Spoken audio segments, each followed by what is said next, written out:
உங்களை ஏன் கைது பண்ணாங்க? முதல் எஃப்ஐஆர்ல அந்த 92 பேரும் கைது செய்யப்பட்டுட்டாங்க. அதன் பிறகு 6 மாதங்கள் கழிச்சா 5 மாதங்கள் கழிச்சு 5 மாதங்கள் கழிச்சுதான் உங்களை கைது பண்றாங்க. உங்களை எதுக்காக கைது பண்ணாங்க? இது நிச்சயமாக நான் பதில் சொல்ல கடமைப்பட்டிருக்கேன். அதுக்கு முன்பாக ஒரு சின்ன முன்னோட்டம் நான் சொல்லணும். ஏறக்குறைய 2000 இந்த நிறுவனத்தினுடைய நிர்வாகத்தின் மேல் நம்பிக்கை இல்லாமல் திரு பாலா அவர்களிடம் எனக்கு ஒரு மோதல் நீடித்துக் கொண்டே இருந்தது. அதனாலதான் நான் தனியா வரக்கூடிய ஒரு சூழல் வந்தது. இந்த வகையில் 2022 நெருங்கும் போது திரு கமலக்கண்ணன் அவர்கள் சொல்லுகிறார்கள், ரொம்ப மோசமாக பாலாவுடைய நிர்வாகம் இருக்கிறது, தவறான திட்டங்களை எல்லாம் இன்னைக்கு அறிமுகப்படுத்தி நிறுவனத்தை ரொம்ப சிக்கல்ல கொண்டு போயிட்டு இருக்கிறாரு, இதை எப்படி என்னால தீர்வு பண்றதுன்னு எனக்கு தெரியல, இது ஏஜென்ட்களுக்கெல்லாம் நீங்க தெரிவிச்சா நல்லது அப்படின்னு சொன்னதனுடைய அடிப்படையில நான் ரீஜனல் ஹெட் லெவல்ல இருக்கிறவங்க, ஜோனல் ஹெட் லெவல்ல இருக்கக்கூடிய நிறைய நண்பர்கள்ட்ட இந்த நிறுவனத்துடைய நிர்வாகத்துல ஏதோ தவறு நடக்கிறது, இதை நீங்கள் கவனியுங்கள் என்று சொன்ன போதும் அவர்கள் எல்லாம் அதை கண்டு கொள்ளாமல் நான் இப்படி சொல்லுகிறேன் என்று பாலாவிடம் போய் சொல்லி அவர்களிடமிருந்து ஒரு பலனை அடையக்கூடியவர்களாகத்தான் இருந்தார்களே தவிர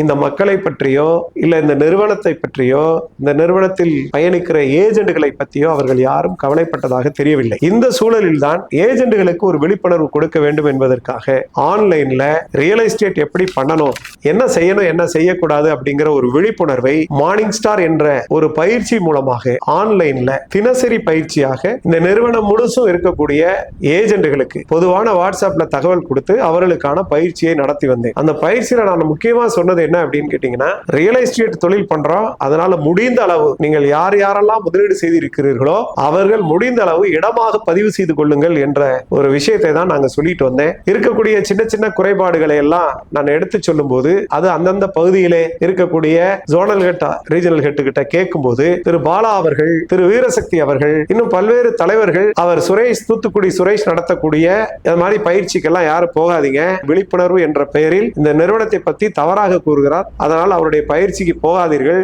அவர் பயிற்சிக்கு போற நபர்களின் மேல் நாங்கள் நடவடிக்கை எடுப்போம் என்றெல்லாம் மிரட்டியின் காரணத்தினால வருகை பதிவேடு குறைந்தது. ஆனால் இந்த நிறுவனம் புகாருக்குள் சிக்கிறது வரைக்கும் ஏஜென்ட்கள் பலரும் இந்த தொடர் பயிற்சியில் ஈடுபட்டு இருந்தார்கள் என்பதுதான் உண்மை. இதன் அடிப்படையிலே தான் திரு கமலக்கண்ணன் அவர்கள் வழக்கு பதிவு பெற்ற பிறகு எல்லா தலைவர்களும் தலைமறைவாகிவிட்டார்கள். ஏஜென்ட்களுக்கும் முதலீட்டாளர்களுக்கும் தகவலே சொல்ல முடியாத ஒரு சூழல் உருவாகியது. அந்த வேளையில் ஜூலை 5ஆம் தேதி திரு கமலக்கண்ணன் அவர்கள் என்னை சந்தித்து, நீங்கள் தான் எல்லோருக்கும் தகவல் கொடுக்க முடியும், போதுமான சொத்து நம்முடைய நிறுவனத்துல இருக்கு, எல்லாத்தையும் நம்ம கன்சாலிடேட் பண்ணிட்டு இருக்கிறோம், கம்ப்ளைண்ட் மட்டும் கொஞ்சம் அதிகமா போகாம பாத்தீங்க அப்படின்னா விரைவாக நம்ம இந்த வழக்குல இருந்து வெளியில வர முடியும், அதுக்கு நீங்க உதவணும்னு கேட்டுக்கிட்டதுனால இந்த ஆன்லைன் பயிற்சியிலேயே வழக்கு பற்றிய புரிதலை வாடிக்கையாளர்களுக்கும் ஏஜென்ட்களுக்கும் தொடர்ந்து 5 மாதமாக கொடுத்து வந்தேன். இதன் காரணத்தினால் நான் கைதாகும் வரை 400 புகார்கள் மட்டும்தான் வந்திருந்தது. எனவே காவல்துறையினர் சந்தேகம் அடைந்து யாரோ இந்த புகாரை தடுக்கிறார்கள் என்று